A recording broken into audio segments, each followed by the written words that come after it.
Welcome to Veteran Resource Podcast, where you will meet nonprofit organizations focused on improving the lives of veterans and their family members. Here is your host, Jeremy Paris.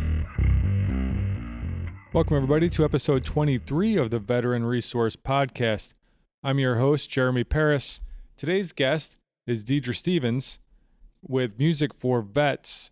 And I have spent a lot of time working with Dedira in the past at the Artscape booths. We usually share a booth every year between the Veteran Artist Program and Music for Vets.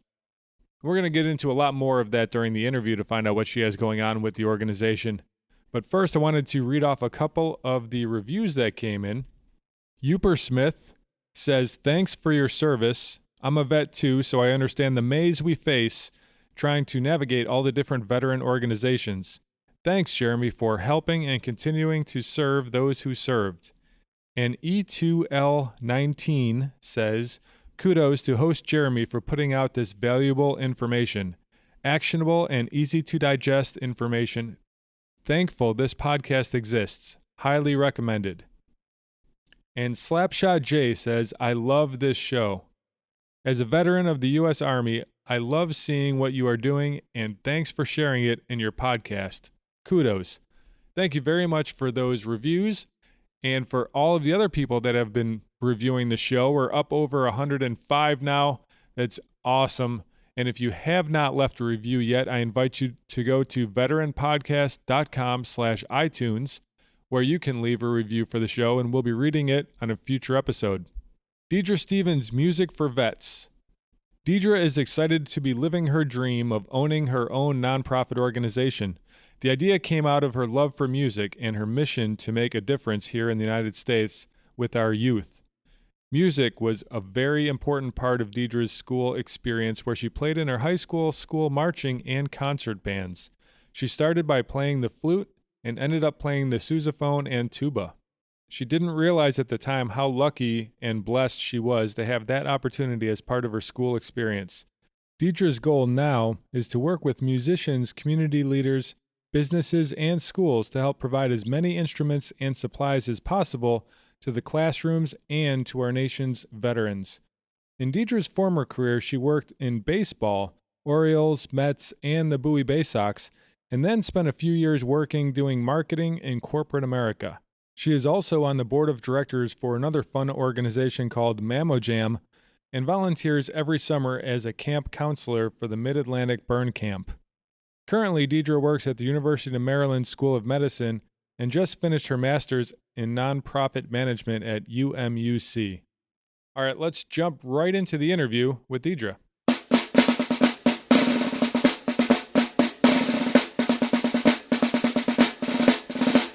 Dedira, welcome to the Veteran Resource Podcast. How are you doing today?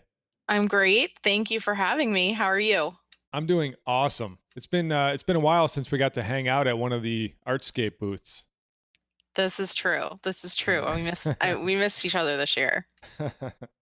Yeah. We'll hang out again soon, I'm sure. Yes. So before we get into this, I kind of wanted you to give a brief description of what Music for Vets is. Well, Music for Vets is an organization that helps supply musical instruments to music therapy programs that are providing services to our veterans, whether it's through a VA hospital or outpatient clinic or other organized programs. We're kind of flexible to how the structure is, but the heart of it is that we're here to provide tools for the people that are providing music therapy to our veterans. Oh, cool. And we're going to dig into that a lot more. But before we get into that, let's find out a little bit about you. So before Music for Vets, give me kind of who is Dedira? Oh, wow. Well, my background is kind of all over the place. I started out as a psychology major thinking I was going to be a therapist. And I spent a lot of time working with burn survivors and trauma patients. And from there ended up transitioning into more of a marketing and events background through a lot of charity work from that background. And then spent a lot of time working in corporate America doing events, marketing, that kind of thing, and community relations for corporations. And then just decided that it didn't feel like I was doing enough and decided to start my own nonprofit. So that's how I kind of transitioned into Music for More and Music for Vets. Cool, cool. And did you have a military background or any military ties growing up? I did not. I mean, my father was in the Navy, and so I did have some exposure to it a little bit, but he was basically done with his service by the time I was born. So I didn't have too much exposure to it aside from stories. But and my grandfather was in the Navy as well. They were both firefighters in the Navy. So I like I said, I had the stories, but I didn't really get exposed to it too much. So my appreciation and understanding of the military life has really come from working with the nonprofit and been a great learning experience for me. Oh, cool. But you do have a musical background, I understand. I do. The nonprofit was actually started. I was in high school band, Oh, okay. and so that was kind of my musical background. I never really had a strong talent for music, but I did enjoy it, and I had fun being in the band, and it provided a lot of leadership opportunities and social activities, and kind of kept me occupied when I was in school and kind of focused on something. So it gave me a lot in my education. It gave me something excited to go to school for and everything. So when I decided to start a nonprofit, I kind of looked in that area and actually went and met with the school systems and asked, where there was a need and how we could help with providing music to kids. And that's kind of how Music for More was born, is to initially start by helping children get the instruments they needed so that they could keep their music programs in their schools. And then from that idea, Music for More was, initially started, it was for children, but the name has always been that we just want to get music to more people, and providing instruments to them is a way to do that. And so a few years after we had launched Music for More in the school systems, we kept getting requests from different military programs and hospitals, primarily that were dealing with traumatic brain injuries or PTSD, veterans and soldiers. So we decided to start the Music for Vets program and kind of branch out from the schools and start offering instruments to different types of programs. Very cool, very cool. And so that kind of brings us into the next topic, where I'd love to find out, where or how the idea comes about for the organization, and we kind of just covered that, so that's awesome. But I skipped also a you, step.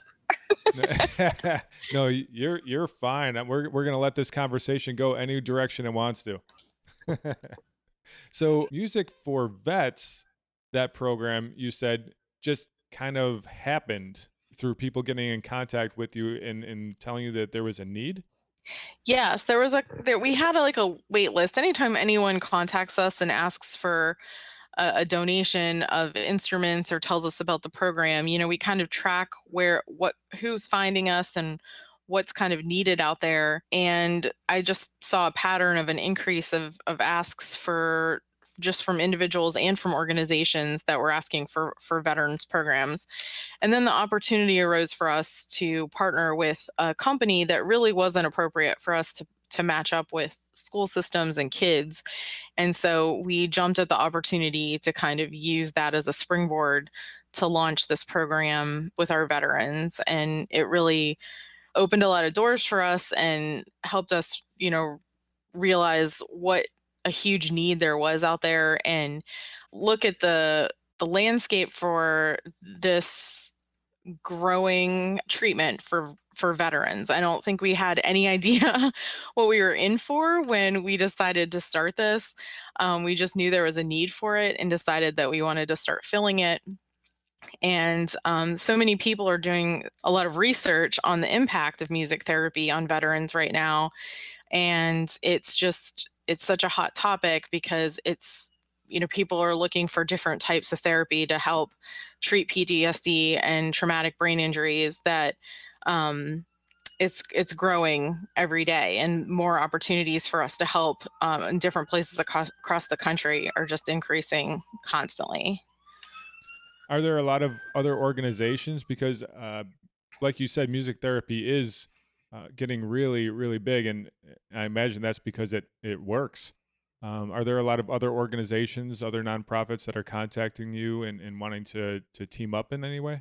We've worked with a few different organizations. When we did a tour back in 2012, we actually went searching for, we called VAs that were along our tour path looking for places that had music therapists or had music therapy programs, because we had grants and instruments that we wanted to provide to people, and we were really having to dig for some of these in some of the areas because it just wasn't happening everywhere. But the bigger cities did have programs and might have a full-time music therapist. But that was just back in 2012, and just over the last couple years, we've seen it grow. There's been more studies done on the impact that it's had on, treating depression, and how music is helping like remap brains when people are experiencing a traumatic brain injury. We've donated instruments to the Walter Reed Center, and the studies they're doing at the National Intrepid Center of Excellence that's in partnership with Walter Reed on some of the studies that they're doing on music therapy and its impact on the brain. So that's been really exciting to kind of be a little bit part of that. I mean, we're not part of the study. We just know the people that are running it and, able to provide an instrument to them now and again to help with the patients that they're treating. But it's really exciting stuff. And, anytime, especially with learning how the brain works, a lot of that is such new territory for the medical community that it's exciting to learn about and see that happening. Yeah, yeah. So let's get into a little bit about the programs that Music for Vets has, or I guess more specifically, like you've got different projects that you do and different programs. I know that you are collecting instruments. Is that correct? Yes, we do. And We collect instruments, and we take basically anything besides pianos because we really just don't have the space to store them right now. But we'll take instruments in any shape. If it's a guitar that's cracked or a violin that's got its neck broken or whatever, we'll still take it. We're a 501(c)(3), so your donations are always tax deductible. And basically, what we do is we get them repaired, and then we try to find homes for them. So how the program works right now is that we try to focus on working with, as I mentioned at the beginning, with more structured programs, whether it's through it with a music therapist or even if it's just an organized guitar class. We like to kind of work with the facilities so that the instruments kind of belong to the program or the home or the facility, so that we're not just necessarily donating to an individual basis, because right. that gets a little bit hard to kind of weed out who needs what and all that stuff. So, if a music therapist contacts me and says, look, I'm about to discharge a patient, they really need their own guitar to take home with them, they're going to continue taking classes, this is part of their recovery, then yeah, we'll help find the instrument that they need so that they can take that instrument with them when they go and get discharged from the program. Or if they just need it while they're still in the program, it might be something they don't have there at the facility. So we're trying to help match up what they might come up with and realize that they need based on an individual basis, and then get that for them. Gotcha. Gotcha. And do you have a rough estimate of about how many instruments you've been able to put in play? Um, our organization as a whole, since we've launched in 2009, has donated over 600 instruments between schools and the VETS program. With the VETS program Wow. alone, I think we're at about 160 of those are to the VA hospitals and veterans programs. Wow, that's great. That's excellent. Yeah, we've had a lot of luck. Most of them are guitars, but we've had all sorts. I just actually found a cello for someone down through Walter Reed. I got a request for it, and they had him in a class with a teacher and everything, and it was helping with his recovery. So they called and they said he really needs a cello to practice on. So I tracked down a cello for him. So that was really exciting. That is really cool. One of the other things that I definitely wanted to make sure that we covered, so I'm going to throw it in right now, is when we were sharing a booth in Artscape, you had a guitar that brought hundreds, maybe thousands of people over to our booth. Can you tell me a little bit more about this guitar? That is our flamingo guitar, and we love our flamingo guitar. A few years ago, we did a event called Music for Maryland in conjunction with Paul Reed Smith guitars that are based here in Maryland, and they provided guitars to us, and then we gave them out to artists and asked them to design amazing things for us so that we could auction them off and raise money. And it was so much fun. We had some amazing stuff come back to us, and that flamingo guitar was one of them.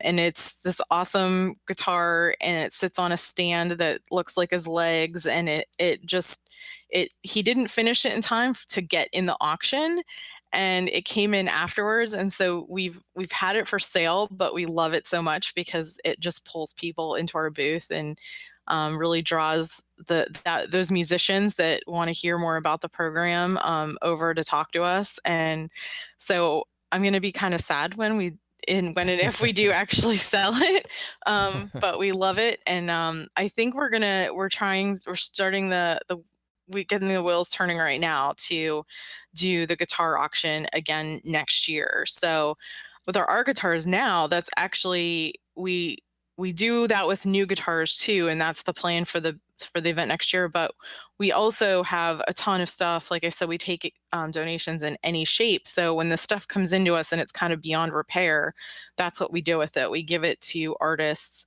and ask them to kind of make it look really cool, and we'll either sell raffle tickets for it at events, or we'll put it up on eBay for auction, or just put a price tag on it and try to sell it. So all the broken instruments help us too, because we can use them as ways to fundraise for our organization as well.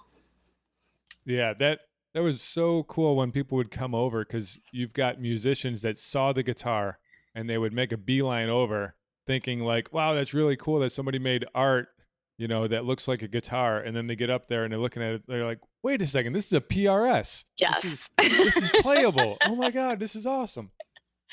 Yeah, that was definitely flocking people to the booth. Yes, it pulls the right people in. And that amazing artist, his name is Randall Gornwich, and he is actually the artist that did the giant flamingo that's outside Cafe Hun here in Baltimore too. So definitely check out his other work, because he's a very talented man. So for anybody that might be looking for this awesome piece of history, I'm going to make sure that I put some pictures of it up on the show notes, and I'll throw it up on the Facebook page also, facebook.com/veteran resource podcast. So you can see how cool this guitar really is. Yeah, and we have pictures of all of our old art guitars. Most of them are sold, but we have pictures of all sorts of stuff up on our Facebook page. In our past events, you can see some of the different art shows we've done with some of the pieces. And the flamingo guitar, I'm pretty sure, is posted on our eBay page as up for sale. So he's up there all the time, but we haven't sold him yet. So, well, I will also in the show notes be putting the Facebook link and the eBay page link in there. So any listeners out there, get it while you can. It's going to go quick. So also, we've got a golf classic coming up. We do. This is our third annual event, and it's up in Aberdeen, Maryland, which is about 45 minutes north of Baltimore. And it's on the Aberdeen Proving Grounds there. And I'm really excited about the event this year. We have the Alternate Roots, who are good friends of ours and have played a lot of fundraisers for us before. They're a band out of Connecticut. They're going to headline a concert after the golf tournament.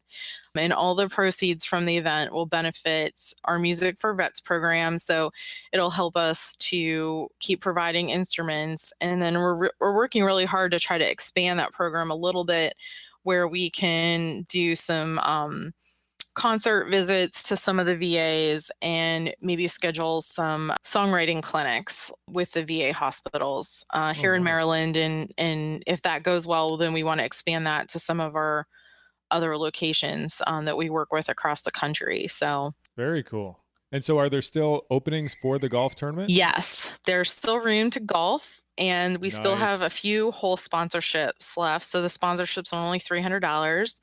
You can, if you don't live close and you just want to sponsor a veteran, we have about, I think I have about 12 wounded warriors right now that are planning on golfing. So your donations will help us underwrite their cost of their golf and everything. So we're not charging them to come play.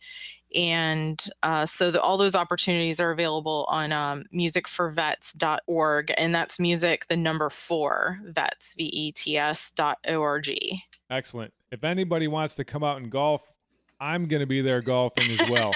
So we could hang out, and the concert sounds like it's going to be awesome afterward. Yes, and there's a separate ticket price for the concert. So if you're golfing, it's included. If you just want to come for the concert, it starts at 6:00. It includes a barbecue dinner, and the tickets are only $35. So it's a pretty good deal. You get 3 acts because there's a couple opening acts before the alternate routes, including Steve Everett and Paul Fow, who was on The Voice this past season. So they'll be Nice. opening and kicking things off for us. So it should be a good time. It's $35.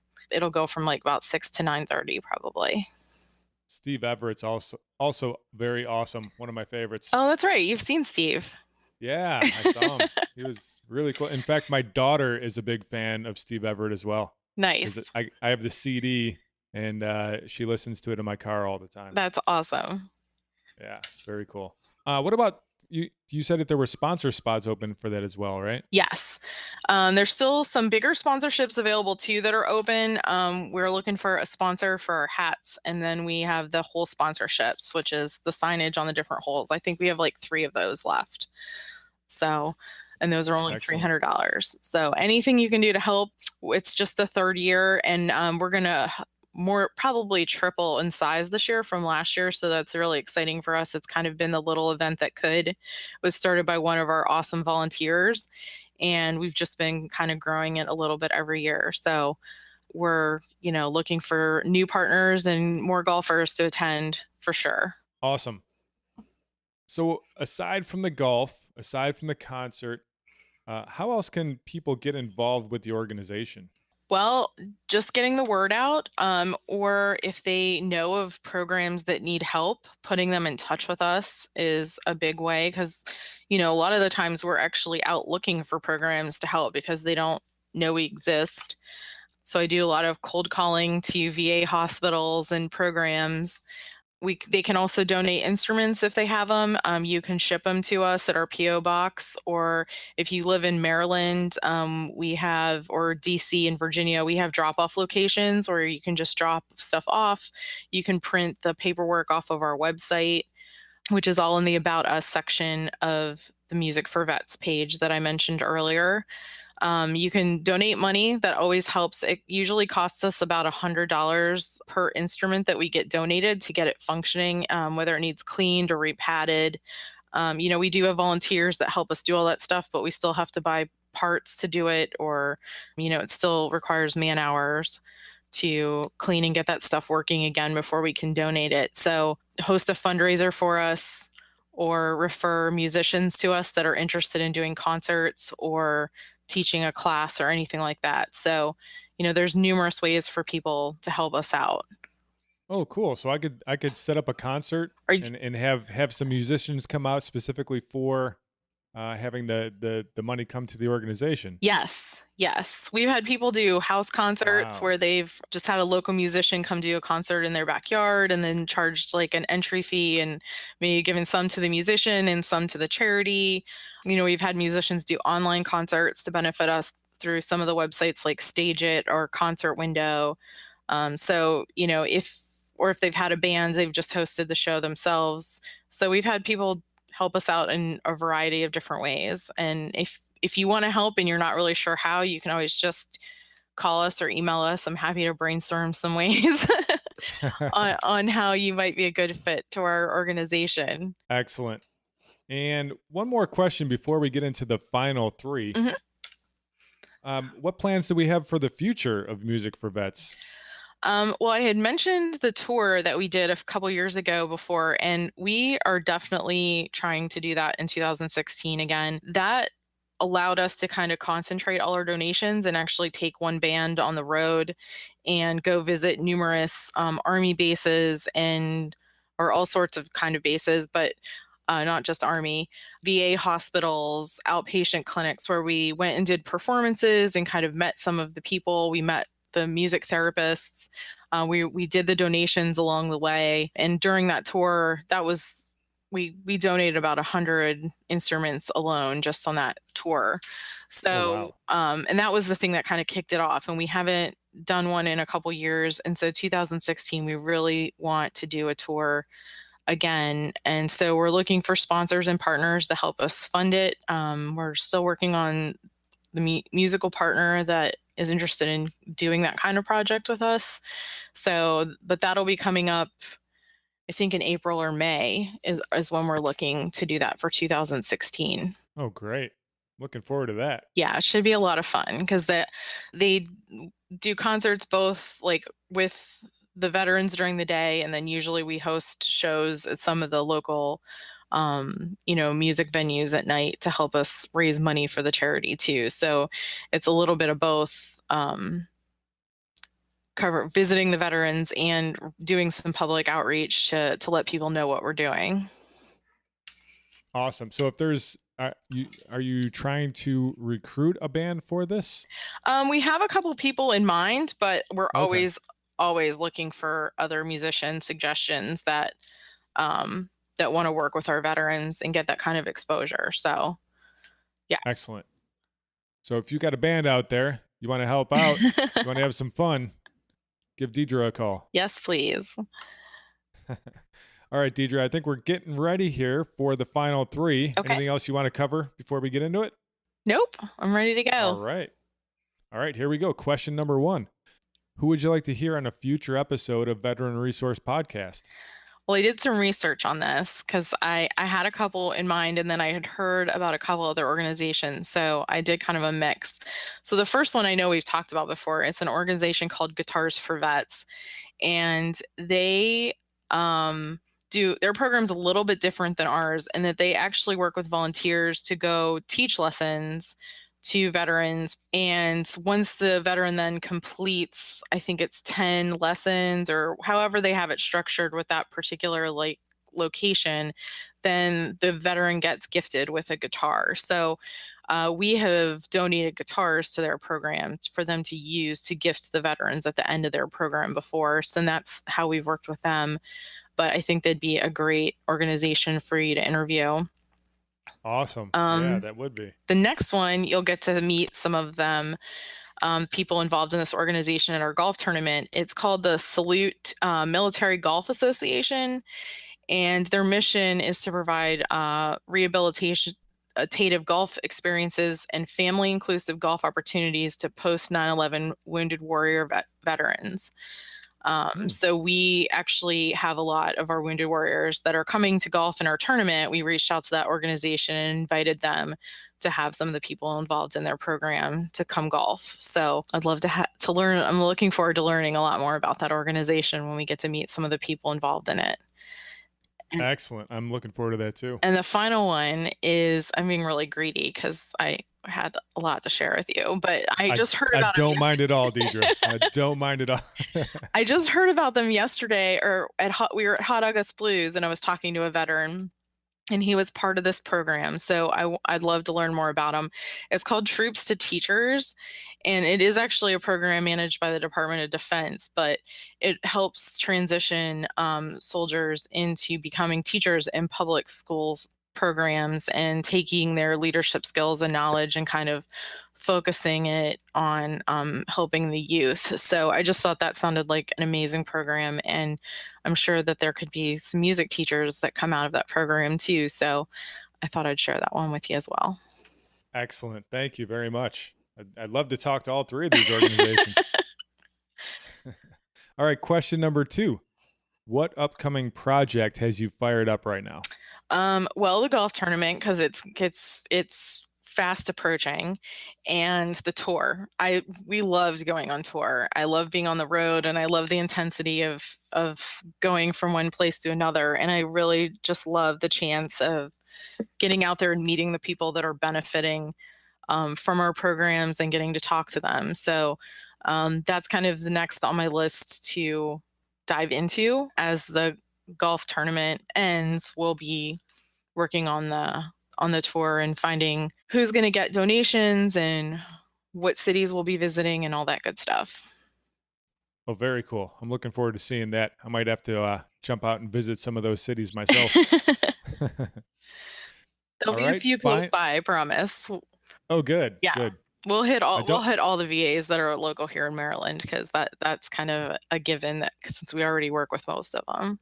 Right. Okay, final question.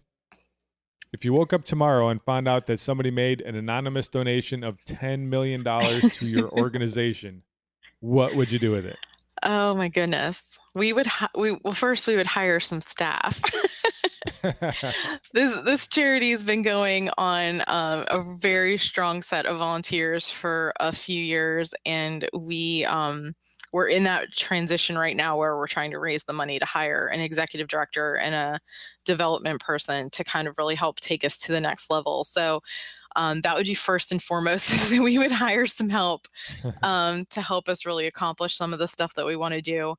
And then secondary to that would be to really reach out to all of the VAs across the country and, help fill some of those gaps where maybe they don't have any kind of music program, and whether it would just be to start, guitar lessons there for some of the veterans, or actually contract in a music therapist to come in and work with some of the patients. I'd really love to see our program grow in that direction, where we can help provide more than just the instruments, but actually some of the manpower to make this happen in some of these cities. That sounds awesome. Awesome. So if you're out there, you have an extra $10 million and you're trying to figure out, hey, what should I do with this money?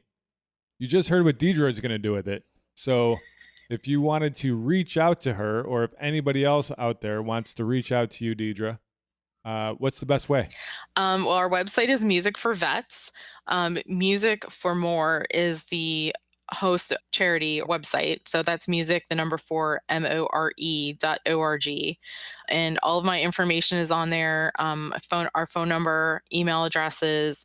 We're also on every social media. We're on Twitter, we're on Facebook, we're on Pinterest, we're on eBay, we're on Instagram. So Music for More and Music for Vets are pretty much on all of those platforms as well. So, and usually it all comes into myself or one of our other dedicated volunteers. So the information will get to me regardless of how you're reaching out to us. Outstanding. And I will make sure that I put as many of those as I can remember into the show notes to make it nice and easy for people to find all of those. Perfect. Well, thank you so much, Dedira. I sat in the booth for a couple of years and actually gave the speech for your organization, yes. And I still learned some new things tonight. That's awesome. Well, I appreciate you having us, and keep up the great job. I love what you're doing. I've been listening to all the podcasts and I've learned so much, and I'm just really excited for you because I think this is such a great thing that you're doing. Thank you. Thank you very much. We'll talk soon. All right. Sounds good. Thanks, Jeremy.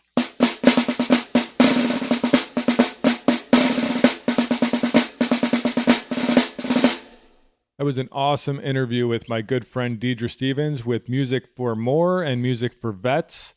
And you can find all of the many, many, many links that Dedira gave out on the show notes to make it nice and easy for you. veteranpodcast.com/023. And you can go there to find the link for eBay, where you can check out some of those cool guitars they got. You can check out the Facebook page and see some of the guitars that the artists have created that are already gone. You could sign up for the golf tournament. You could send donations. You could do any of those things just by going to the show notes. Once again, veteranpodcast.com/023. And we will see you in episode 24.